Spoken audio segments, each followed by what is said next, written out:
2022년 10월 16일 길가온교회 주일예배 말씀입니다. 오늘 본문은 사사기 13장 1절에서 7절까지 말씀입니다. 같이 봉독하겠습니다. 이스라엘 자손이 다시 여호와의 목전에 악을 행하였으므로 여호와께서 그들을 40년 동안 블레셋 사람의 손에 넘겨주시니라. 소라 땅에 단 지파의 가족 중에 마노아라 이름하는 자가 있더라. 그의 아내가 임신하지 못함으로 출산하지 못하더니 여호와의 사자가 그 여인에게 나타나서 그에게 이르시되 보라, 내가 본래 임신하지 못함으로 출산하지 못하였으나 이제 임신하여 아들을 낳으리니 그러므로 너는 삼가 포도주와 독주를 마시지 말며 어떤 부정한 것도 먹지 말지니라. 보라, 내가 임신하여 아들을 낳으리니 그의 머리 위에 삭도를 대지 말라. 이 아이는 태에서 나옴으로부터 하나님께 바쳐진 나실인이 됨이라. 그가 블레셋 사람의 손에서 이스라엘을 구원하기 시작하리라 하시니 이에 그 여인이 가서 그의 남편에게 말하여 이르되 하나님의 사람이 내게 오셨는데 그의 모습이 하나님의 사자의 용모 같아서 심히 두려움으로 어디서부터 왔는지를 내가 묻지 못하였고 그도 자기 이름을 내게 이르지 아니하였으며 그가 내게 이르기를 보라, 내가 임신하여 아들을 낳으리니 이제 포도주와 독주를 마시지 말며 어떤 부정한 것도 먹지 말라. 이 아이는 태에서부터 그가 죽는 날까지 하나님께 바쳐진 나실인이 됨이라 하더이다 하니라. 오늘은 하나님 앞에 구별된 존재 나실인이라는 제목으로 하나님 말씀 전하겠습니다. 사사기에는 총 12명의 사사가 등장을 합니다. 우리가 지금까지 봤던 사사의 이름을 보면 온니엘, 에훗, 삼갈, 드보라, 기드온, 돌라, 야일, 입다, 입산, 엘론, 압돈까지 11명을 봤습니다. 이제 13장부터 등장하는 삼손까지 합하면 총 12명의 사사를 마주하게 됩니다. 앞서 본 사사 중에는 우리 머리에 생생하게 기억되는 사사도 있고 이름조차 가물가물한 그런 사사도 있습니다. 왜 그렇습니까? 특별한 내용도 없이 스쳐 지나간 사사는 잘 기억이 나지 않고 특별한 사건과 스토리가 있던 사사는 기억이 나는 겁니다. 그래서 12사사 중에 기록과 내용이 많은 사사를 대사사라고 하는데 대사사는 온니엘, 에훗, 드보라, 기드온, 입다, 삼손입니다. 그리고 나머지 6명의 사사를 소사사라고 부릅니다. 이제 12명의 사사 중 마지막 사사요 대사사인 삼손의 이야기가 시작되는데 이제는 그런가 보다 할 정도로 반복되는 내용으로 시작하고 있습니다. 바로 이스라엘의 죄악에 대한 언급입니다. 본문 1절을 보시면 이스라엘 자손이 다시 여호와의 목전에 악을 행하였으므로 여호와께서 그들을 40년 동안 블레셋 사람의 손에 넘겨주시니라. 역시 사사시대의 이스라엘은 죄악에 있어서 변함이 없이 일관적입니다. 다시 여호와의 목전에 악을 행하고 있었다고 합니다. 우리가 사사기를 보면서 지긋지긋할 정도로 반복되는 내용이죠. 그래서 하나님은 그들을 이방민족 블레셋에게 넘기시는데 그 기간이 무려 40년이었습니다. 40년이라는 세월은 사사기에서 이방민족의 손에 넘긴 기간 중 가장 긴 시간입니다. 더군다나 블레셋은 앞에서도 이스라엘을 괴롭혔던 적이 있었고 사사를 통해 그들의 손에서 벗어나기도 했습니다. 사사기 3장 31절에 보니까 에훗 후에는 아낫의 아들 삼갈이 있어 소모는 막대기로 블레셋 사람 600명을 죽였고 그도 이스라엘을 구원하였더라. 그리고 사사기 10장 7절에 여호와께서 이스라엘에게 진노하사 블레셋 사람들의 손과 암몬 자손의 손에 그들을 파심해. 그리고 세 번째로 넘기셔서 40년이라는 세월을 고통받게 하신 겁니다. 성경에서 40이라는 숫자가 주는 그런 메시지가 있죠. 광야 기간도 40년이었는데 이방 민족에게 40년을 넘기셨다는 것은 그들이 그만큼 완악했다는 것입니다. 그런데 오늘 본문에는 사사기의 패턴, 고통을 당할 때 나와야 하는 반응이 없다는 겁니다. 그것이 뭐죠? 부르짖음입니다. 고통 가운데 있을 때 하나님 앞에 부르짖어야 되는데 부르짖음이 없습니다. 그러니까 지금 사사기의 이스라엘은 고통 가운데 있어도 기도하지 않고 하나님을 찾지도 않았다는 것입니다. 앞에서는 하나님 앞에 회개하고 부르짖으면 사사를 보내주셔서 구원하시지 않았습니까? 물론 반복되는 죄악의 패턴 속에서 부르짖어도 사사를 보내주시지 않았을 때도 있었는데 그런 경우에는 자기들 중에 스스로 사사가 되는 경우도 있었고 입다와 같은 경우는 사람들이 세워서 사사가 되었던 그런 케이스입니다. 그런데 이제는 아예 회개도 없고 부르짖음조차 없습니다. 마치 저희는 이렇게 살다가 죽을 겁니다 라는 그런 식인 것 같습니다. 그러니까 사사기의 영적 분위기가 얼마나 어둡고 소망이 없는가를 보여주는 장면입니다. 그런데 놀라운 것은 그들의 패역함에도 불구하고 하나님이 먼저 그들을 찾아가셨다는 사실입니다. 본문 2절과 3절에 보니까 소라 땅의 단 지파의 가족 중에 마누아라 이름하는 자가 있더라. 그의 아내가 임신하지 못함으로 출산하지 못하더니 여호와의 사자가 그 여인에게 나타나서 그에게 이르시되 보라 내가 본래 임신하지 못함으로 출산하지 못하였으나 이제 임신하여 아들을 낳으리니. 소라 땅에 단 지파의 가족 중 마누아라는 사람이 있었습니다. 삼손의 아버지가 될 사람인데 그 이름의 뜻은 안식, 안식처라는 뜻입니다. 하지만 소라 땅에 안식이 있었을까요? 이방 민족의 40년 압제를 받고 있는데 무슨 안식이 있겠습니까? 우리나라도 일제강점기 36년의 시간이 좋았다라고 말할 사람은 친일파밖에 없을 겁니다. 더군다나 마누아의 아내는 임신하지도 못하는 여인으로 가정적으로 봐도 안식이 있을 수 없는 그런 처지였던 것 같습니다. 당시 이스라엘의 상식으로 보면 여인이 시집을 가면 당연히 임신을 하고 출산을 하는 것, 그것이 지극히 당연한 것으로 받아들여지던 시대였습니다. 실제로 신명기 28장 말씀에도 보면 이렇게 말씀합니다.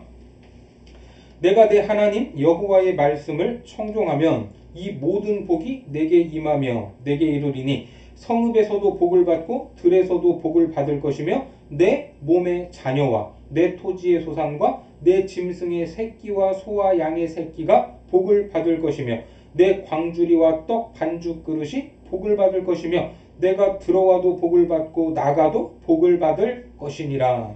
하나님이 주신 복 중에 자녀의 복은 아주 중요한 복입니다.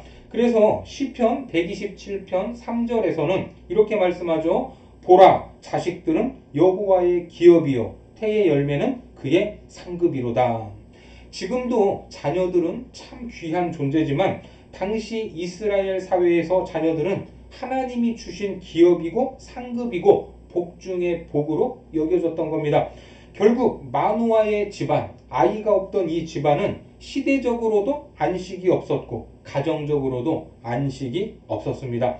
하지만 더 큰 문제는 이처럼 안식이 없는데도 불구하고 익숙하게 살아가면서 시대에 휩쓸려 하나님을 찾지도 않고 부르짖지도 않았다는 것입니다.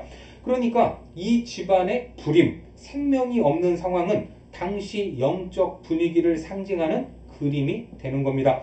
그럼에도 하나님은 그곳을 찾아가셔서 말씀을 하시는데 이제 임신을 해서 아들을 낳을 것이다. 그러면서 당부의 말씀을 하시죠. 본문 4절입니다. 그러므로 너는 삼과 포도주와 독주를 마시지 말며 어떤 부정한 것도 먹지 말지니라. 여러분 지금 이 말을 듣고 있는 사람이 누굽니까? 마누아가 아니라 마누아의 아내입니다. 이제 임신할 여인이 이런 당부의 말을 듣고 있습니다. 실제로 오늘날에도 임산부가 술을 먹으면 됩니까? 안 됩니까? 안 됩니다. 태아에게 좋지 않은 영향을 줍니다. 그러면 왜 이 여인에게 이런 말을 할까? 자기가 임신을 하지 못하니까 신세를 한탄하면서 한 잔씩 마셨던 것 같습니다. 술로 자기 마음을 위로하고 안식이 없던 어두운 시대를 하루하루 견뎌내고 있었던 것 같습니다. 물론 이 명령은 술이 태아의 건강에 좋지 않으니까 먹지 말라, 그런 차원은 아닙니다. 술 외에도 어떤 부정한 것도 먹지 말라고 하지 않습니까? 계속해서 5절 말씀해 보시면, 보라, 내가 임신하여 아들을 낳으리니 그의 머리 위에 삭도를 대지 말라. 이 아이는 태에서 나옴으로부터 하나님께 바쳐진 나실인이 됨이라. 그가 블레셋 사람의 손에서 이스라엘을 구원하기 시작하리라 하시니, 이 여인이 낳을 아들이 어떤 존재라고요? 하나님께 바쳐진 나실인이라고 말합니다. 여러분, 나실인이 무엇인지 들어보셨나요? 나실인에 대한 규례가 민수기 6장에 나옵니다. 민수기 6장에 보니까 여호와께서 모세에게 말씀하여 이르시되 이스라엘 자손에게 전하여 그들에게 이르라. 남자나 여자가 특별한 서원 곧 나실인의 서원을 하고 자기 몸을 구별하여 여호와께 드리려고 하면 포도주와 독주를 멀리하며 포도주로 된 초나 독주로 된 초를 마시지 말며 포도즙도 마시지 말며 생포도나 건포도도 먹지 말지니 자기 몸을 구별하는 모든 날 동안에는 포도나무 솟아는 씨나 껍질이라도 먹지 말지며. 여기 보니까 포도즙도 금하고 있고 생포도나 건포도, 심지어는 씨나 껍질도 먹지 말라고 하죠. 아주 철저히 금하고 있습니다. 자, 계속해서 5절, 그 서원을 하고 구별하는 모든 날 동안은 삭도를 절대로 그의 머리에 대지 말 것이라. 자기 몸을 구별하여 여호와께 드리는 날이 차기까지 그는 거룩한즉 그의 머리털을 길게 자라게 할 것이며 자기의 몸을 구별하여 여호와께 드리는 모든 날 동안은 시체를 가까이 하지 말 것이요 그의 부모 형제 자매가 죽은 때에라도 그로 말미암아 몸을 더럽히지 말 것이니 이는 자기의 몸을 구별하여 하나님께 드리는 표가 그의 머리에 있음이라. 자기의 몸을 구별하는 모든 날 동안 그는 여호와께 거룩한 자니라. 자기의 몸을 구별하는 모든 날 동안. 왜 이런 말이 있습니까? 나실인의 종류는 일정 기간 구별되는 나실인과 일평생 나실인으로 구별되기 때문입니다. 우리가 잘 아는 사도 바울의 경우 사도행전 18장 18절 말씀에 보면 바울은 더 여러 날 머물다가 형제들과 작별하고 배 타고 수리아로 떠나갈새 브리스길라와 아굴라도 함께 하더라. 바울이 일찍이 서원이 있었으므로 겐그레아에서 머리를 깎았더라. 여기서 바울이 무슨 서원을 했을까요? 나실인의 서원, 일정 기간 자신을 하나님 앞에 구별하는 기간을 가졌다는 말입니다. 그래서 그 서원 기간이 끝나자 뭐를 했어요? 머리를 깎았던 겁니다. 머리에 삭도를 댄 것입니다. 민수기 6장 21절에도 보면 이는 곧 서원한 나실인이 자기의 몸을 구별한 일로 말미암아 여호와께 헌물을 드림과 행할 법이며 이외에도 힘이 미치는 대로 하려니와 그가 서원한 대로 자기의 몸을 구별하는 법을 따라 할 것이니라. 자, 그런데 오늘 본문에 나오는 삼손은 어떤 나실인입니까? 태에서 나올 때부터 구별된 나실인으로 평생 나실인입니다. 그래서 일평생 포도주나 독주를 금해야 하고 삭도를 대서도 안 되며 죽은 시체를 가까이 해서도 안 됩니다. 자기 몸을 구별하는 모든 날 동안 태어나면서 죽는 날까지 그렇게 구별되어 살아야 된다는 것입니다. 여러분들은 이렇게 살아갈 수 있습니까? 하지만 우리도 이런 나실인처럼 구별된 존재라는 것을 알아야 합니다. 나실인이라는 말은 구별된, 헌신된 이라는 뜻입니다. 우리가 헌신을 한다, 이 뭔가를 하나님께 드리거나 행하는 것을 생각을 하지만 나실인으로 구별되었다는 것은 수동적인 개념입니다. 그래서 정확히 말하면 구별되어진 것입니다. 우리가 생각하는 헌신의 개념은 내가 교회에서 어떤 봉사를 하면 되죠. 교사를 하든 찬양대를 하든 정해진 그 시간에 뭔가를 행하면 헌신했다라고 생각을 할 겁니다. 하지만 내가 하나님 앞에 구별되었다 하는 것은 무언가를 행하는 doing의 존재가 아니라 being, 존재로서 살아가는 겁니다. 그렇게 되면 삶의 특정 시간과 특정 부분이 아닌 모든 영역이 헌신의 영역으로 확장되는 것입니다. 그래서 나실인으로 금해야 할 것을 살펴보면 이것이죠. 먼저 무엇을 먹지 말라? 술을 먹지 말라, 이것입니다. 이 말은 통치권을 빼앗기지 말라는 말입니다. 에베소서 5장 18절에 보니까 술 취하지 말라, 이는 방탕한 것이니 오직 성령으로 충만함을 받으라. 술과 성령을 비교하고 있죠. 여기서 취하다와 충만이라는 헬라어 단어는 그 뿌리가 같은데 이것은 지배의 개념을 의미합니다. 나를 누가 지배하느냐라는 것입니다. 잊을만 하면 한 번씩 유명인들이 술을 먹고 운전을 하거나 술을 먹고 성범죄를 저지르거나 이런저런 사고를 쳤다는 뉴스를 접하게 됩니다. 술을 마시면 알코올이 우리 몸의 중추신경을 지배하는데 그렇게 되면 이성은 사라지고 본성만 남아서 거의 짐승처럼 변합니다. 그래서 말도 안 되는 행동을 해서 그동안 쌓아놓은 명성을 한순간에 날려버리는 것입니다. 그러니까 술 취하지 말라 하는 이 명령은 술에게 나의 지배권을 넘기지 말고 누구에게? 성령으로 충만해서 성령님이 나를 지배하도록 내어 드리라는 명령입니다. 아멘이시죠? 그리고 죽은 시체를 만지지 말라라고 말씀하는데 원래 하나님이 창조하신 이 피조 세계에는 죽음이라는 것은 없었습니다.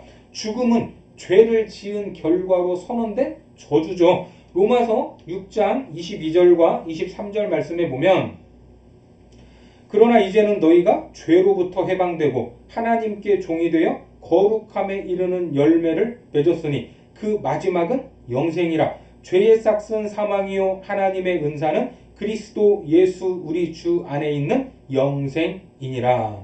그러니까 구별된 자로서 시체를 멀리하라는 것은 더 이상 이 사망, 죄의 싹신 죽음과 관계가 있다 없다? 관계가 없다라는 말입니다. 그리고 삭도를 머리에 대지 말라라고 하는데 머리는 내 위에 누가 계신다라는 상징이기 때문입니다. 바로 이것이 나실인 구별된 자로서 늘 기억해야 할 것이었습니다. 나의 지배권을 성령님께 내어드려야 하고 나는 더 이상 죽음과 상관이 없는 존재이며 내 위에 하나님이 계시다는 것을 알아야 합니다. 그러니까 나실인은 무엇을 하는 것에 초점이 있는 것이 아니라 내가 어떤 존재인가를 바로 알고 삶의 모든 영역에서 그렇게 구별된 존재로 하나님을 인식하며 살아가야 했던 것입니다. 하나님이 보낼 삼손은 그렇게 구별된 자 나실인으로서 이 땅에 태어날 것이고 압제당하는 이스라엘을 블레셋의 손에서 구원하기 시작할 귀한 사명을 받은 것입니다. 그런데 앞으로 보시면 알겠지만 삼손은 태어나면서부터 나실인으로 태어났지만 나실인으로서 지켜야 할 세 가지 규례를 모두 다 어기게 됩니다. 또 자기 사명인 블레셋으로부터 구원을 시작해야 하는데 아무런 생각이 없이 자기 하고 싶은 일만 하면서 살아가고 있습니다. 물론 사사시대니까 자기 소견에 옳은 대로 행하던 시대니까 더 이상 설명하지 않아도 그렇게 살았다고 해도 전혀 이상할 것은 없습니다. 그런데 그것은 삼손만의 문제가 아니라 그의 부모, 특히 그의 어머니에게서부터 시작된 영적인 문제가 있었다는 겁니다. 생각을 해보십시오. 여자가 결혼을 했으면 임신을 하고 출산을 해야 당연하던 시절에 임신을 못해서 나는 저주받은 사람인가? 왜 이런 아픔을 당해야 하는가? 라는 생각이 든다면 당연히 하나님 앞에 아이를 달라고 기도해야 되는데 그 여인은 기도했다는 말도 없습니다. 앞서 추측으로 말씀을 드렸지만 그냥 술로 고통스러운 마음을 잊으려고 했던 것 같습니다. 아무튼 그렇게 아이고 뭐고 다 포기하고 살고 있는데 어느 날 여호와의 사자가 나타나서 네가 임신할 것이고 아들을 낳을 것이고 그 아이는 평생 나실인이고 그러니까 너는 술을 마시지 말고 아이도 머리에 삭도를 대지 말고. 자, 우리 다시 본문을 볼까요? 4절과 5절입니다.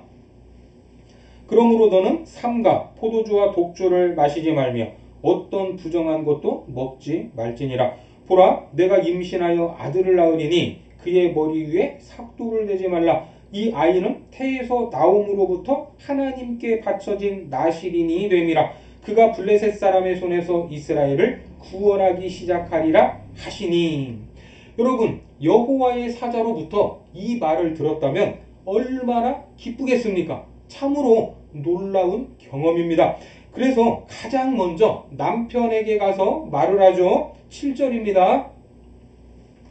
그가 내게 이르기를 보라, 내가 임신하여 아들을 낳으리니 이제 포도주와 독주를 마시지 말며 어떤 부정한 것도 먹지 말라.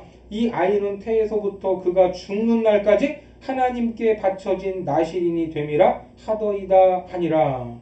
여러분, 7절을 보시면 여호와의 사자가 한 말을 그대로 말한 것 같이 보이죠. 그렇죠? 그런데 다 말했습니까? 아주 중요한 내용 하나를 빠뜨렸습니다. 그게 뭘까요? 그 아이가 블레셋에서 구원을 시작할 것이라는 하나님의 구원 계획, 하나님의 역사를 말하지 않았습니다. 왜 그랬을까? 거기에는 관심이 없었고 그냥 아이 못 낳는 나에게 아이가 생기는 것에만 관심이 있었다는 겁니다. 하나님이 평생 나실인으로 구별된 아이를 주신다고 해도 그 아이를 통해서 나라를 구한다고 해도 몰라요. 하나님이 주시는 아이가 시대적으로 어떤 의미를 가지고 있는지를 몰랐다는 것입니다.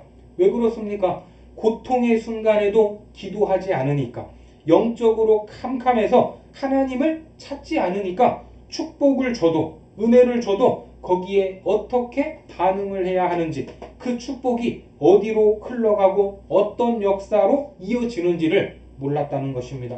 사사시대가 바로 그런 시대였습니다. 그래서 삼손의 이야기는 이제 13장부터 16장까지 이어져 많은 분량이 있는데 하나님이 주신 힘을 전부 어디에 사용합니까? 자기 욕심과 욕망을 채우고 쓸데없는 일을 벌이고 다니는 그런 것들을 말씀하고 있는 겁니다. 그런 스트레스 받는 내용들을 다 기록해 놓았습니다. 왜 그랬을까? 우리더러 그것을 보라는 것입니다. 영적으로 어두우면, 겉으로만 나실인이고 구별되지 못하면 어떤 삶을 사는가, 어떤 나라까지 떨어질 수 있는가를 잘 보라는 것입니다. 우리는 앞으로 그것을 보면서 영적으로 어두운 시대, 생명을 잊지 못하는 시대가 어디까지 망가지고 어떤 일이 벌어지는가를 보면서 나를 돌아봐야 될 것입니다. 그리고 이 시대를 바라보는 영적인 눈을 가져야 할 것입니다. 오늘 마노아의 가정에 찾아가서 복된 소식을 알렸지만 정작 중요한 소식을 놓쳤던 마노아의 아내, 삼손의 어머니였지만 성경은 그 여인의 이름을 언급도 하지 않고 있습니다. 왜 그랬을까? 뭔가 느낌이 오지 않습니까? 특별히 우리 모두는 성도, 거룩한 물입니다. 다시 말해 하나님께 바쳐진 존재요, 세상에서 구별된 존재라는 겁니다. 그 성도라는 이름에 걸맞게 우리는 정말 구별되었습니까? 하나님이 축복하시고 은혜를 주실 때 올바로 반응하고 그 의미가 무엇인지 잘 알고 있습니까? 영적으로 깨어있지 않으면, 기도하지 않으면 복을 복으로 받을 수 없다 하는 것을 믿으시고 하나님 앞에 헌신되고 구별된 존재인 영적 나실인으로서 살아가시기를 주님의 이름으로 축원합니다. 기도하겠습니다. 하나님, 우리는 세상에 살지만 세상과 구별된 하늘 백성임을 고백합니다. 우리 삶이 주님께 온전히 드려지기를 원하오니 성령님 오셔서 우리를 다스려 주옵소서. 생명 없는 곳에 생명이 있게 하는 삶이 되도록 인도하여 주옵소서. 삶의 모든 영역에서 머리 되시는 주님을 기억하게 하셔서 영적인 눈이 열리고 축복과 은혜 앞에 올바로 반응하고 세상을 향한 복의 통로가 되도록 우리를 사용하여 주옵소서. 예수님의 이름으로 기도드립니다. 아멘.